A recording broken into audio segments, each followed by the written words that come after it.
আসসালামু আলাইকুম, welcome to my YouTube channel Farin's diary. কেমন আছেন আপনারা? আশা করি আল্লাহর রহমতে সবাই ভালো আছেন। আমিও ভালো আছি। সব সময় নতুন নতুন জিনিস আমার ট্রাই করতে ভালো লাগে, তাই আমি ভাবলাম যে সুপার শপে গিয়েছিলাম, তো আমি ভাবলাম যে এই নুডলসটা আমি ট্রাই করি। এটা এর আগে খাওয়া হয়নি, দেখে কিন্তু আমার অনেক লোভনীয় লেগেছে, তাই আমি আজকে ভাবলাম যে এটাই করছি, যখন আপনাদের সাথে শেয়ার করি। এটার আসল মজাটা কেমন সেটা জানার জন্য আমি কিন্তু এখানে এক্সট্রা কিছু ব্যবহার করব না। কখন আমি বিফ, চিকেন, নয়তো ভেজিটেবল, মাশরুম বিভিন্ন কিছু দিয়ে কিন্তু আমি করে থাকি, কিন্তু আজকে আমি শুধুমাত্র সিম্পল ডিম দিয়ে করব। আর এই একটা প্যাকেটে কিন্তু 4টা থাকে, 4টা নিয়ে নিয়েছি আমি। এগুলো আমি আগে সিদ্ধ করে নিব। প্রতিটা প্যাকেটের সাথে কিন্তু এরকম একটা মশলা, সাথে আবার এরকম একটা পাওয়া গেছে। মনে হচ্ছে খুবই মজা হবে, তো আমার সাথেই থাকুন। নুডলসটা সিদ্ধ করতে কিন্তু বসিয়ে দিলাম, সামান্য লবণ দিয়ে দিচ্ছি আর একটু সয়াবিন তেল।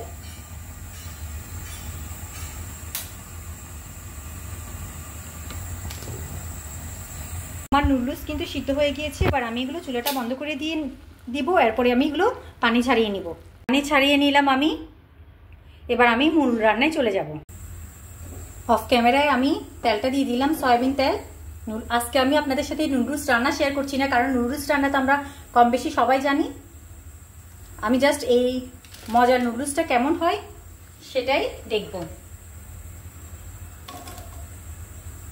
তেল গরম হয়নি, তবে তেলগুলো আগে আমি একবার গরম করে রেখেছিলাম। সমস্যা নাই, পেঁয়াজ দিয়ে দিয়েছি।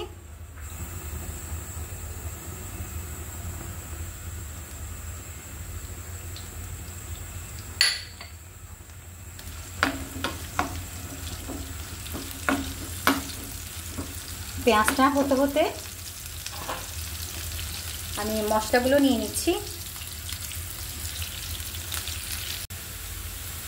কাঁচামরিচ আপনারা কমও দিতে পারেন, যে যেভাবে ঝাল খান, আমরা একটু বেশি খাই।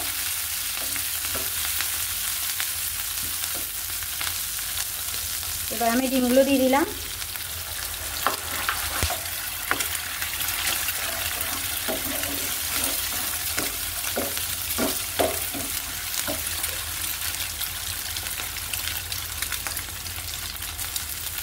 সামান্য পরিমাণ লবণ, বেশি দিব না, কারণ নুডলসের মশলার মধ্যে কিন্তু লবণ থাকে।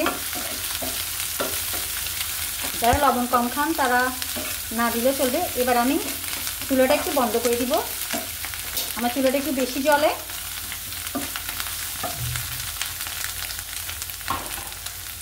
এই পর্যায়ে আমি এগুলো দিয়ে দিচ্ছি কেটে কেটে সবগুলো।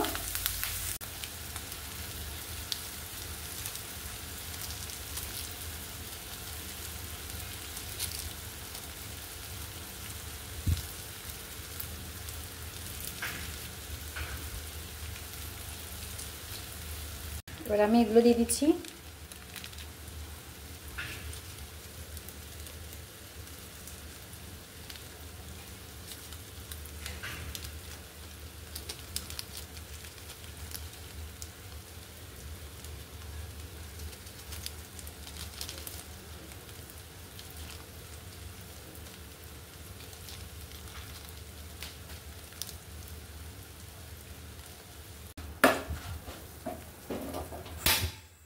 আমি চুলাটা আবার জ্বালিয়ে দিলাম।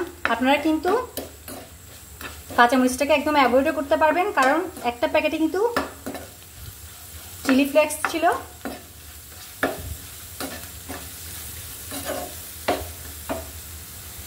আপনাদেরকে তো প্রথমে দেখিয়েছিলাম এই ছোট্ট প্যাকেটটাতে চিলি ফ্লেক্স ছিল, আর এখানে তো মশলা ছিল। আমরা যেহেতু একটু ঝাল পছন্দ করি দিলাম, আর আপনারা যারা ঝাল খেতে পারেন না অথবা নর্মাল ঝাল খান, তারা আপনারা একদম না দিলেও চলবে।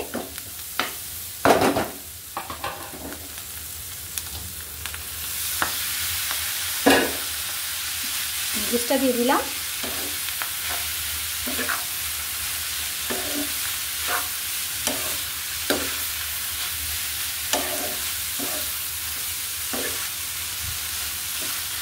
আমি একটু ভালো করে মিশিয়ে নিই, তারপর আমি আবার আসছি।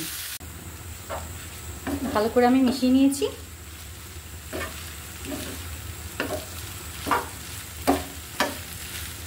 হয়ে গেল আমার মজাদার নুডলস। আমি একটা সুন্দর বাটিতে নিয়ে আপনাদেরকে দেখাচ্ছি। চুলাটা বন্ধ করে দিলাম। এখন দেখলেন তো আমি কিভাবে নুডলসটা করে নিলাম। আমরা তো সবাই জানি নুডলস কেমন করে রান্না করতে হয়, আমি জাস্ট এটা কেমন হবে সেটাই আপনাদের সাথে শেয়ার করলাম। আমি ট্রাই করলাম, আপনারা ট্রাই করতে পারেন। এটা কিন্তু খুবই মজার। কেউ যদি বেশি ঝাল না খায় তাহলে কিন্তু কাঁচামরিচটা অ্যাভয়েড করতে পারেন, কারণ এখানে কিন্তু চিলি ফ্লেক্স দেওয়া আছে মশলার সাথে সাথে। তো নয়তো কেউ যদি বেশি ঝাল পছন্দ করেন আমাদের মতো, তাহলে কিন্তু কাঁচামরিচটা দিতে পারেন, আর নয়তো না দিলেও চলবে। তো এটা আপনারা কিন্তু ট্রাই করতে পারেন, খুবই মজা নুডলসটা। সবাই ভালো থাকবেন, সুস্থ থাকবেন। আল্লাহ হাফিজ, আসসালামু আলাইকুম।